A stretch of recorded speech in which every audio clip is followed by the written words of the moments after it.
Cyber నేరగాళ్ల కోసం హైదరాబాద్ పోలీసులు భారీ ఆపరేషన్ చేపట్టారు. ఏపీ, కర్ణాటక, యూపీ, గుజరాత్ రాష్ట్రాల్లో ప్రత్యేక ఆపరేషన్ నిర్వహించి 23 మంది సైబర్ నేరగాళ్లను అరెస్ట్ చేశారు. వీరిపై తెలంగాణలో 30, దేశవ్యాప్తంగా 328 కేసులు నమోదయ్యాయి. నిందితుల నుంచి సెల్ ఫోన్లు, చెక్ బుక్లు, సిమ్ కార్డులను స్వాధీనం చేసుకున్నారు. నిందితులు దేశవ్యాప్తంగా ట్రేడింగ్, ఉద్యోగాల పేరిట మోసాలు చేశారని సైబర్ క్రైమ్ డీసీపీ కవిత వెల్లడించారు. 2 కేసుల్లో 39 లక్షలు స్వాధీనం చేసుకున్నామన్నారు. ప్రజలు అనుమానిత కాల్స్, మెసేజ్లు వస్తే స్పందించవద్దని కోరారు.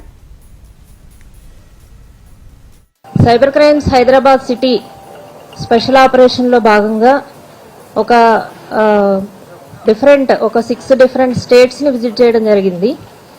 దీనిలో మనకి యూపీ, గుజరాత్, ఢిల్లీ, అట్లాగే మహారాష్ట్ర, ఆంధ్రప్రదేశ్, కర్ణాటక ఇట్లా డిఫరెంట్ ప్లేసెస్ కి వెళ్లి కేసెస్ డిటెక్ట్ చేయడం జరిగింది.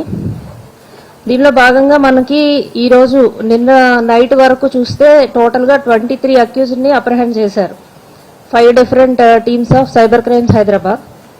సో దీనిలో వీళ్ళు అప్రహెండ్ చేసిన అక్యూజ్డ్ టోటల్ గా 14 కేసెస్ లో మన cyber crimes Hyderabad city cases లో ఇన్వాల్వ్ అయి ఉన్నారు.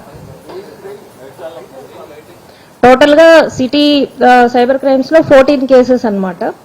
ఈ కేసులన్నిటిలో కలిపి మనకి పోయిన అమౌంట్, ఫ్రాడులెంట్ అమౌంట్ చూస్తే 5.29 crores లాస్ట్ అమౌంట్.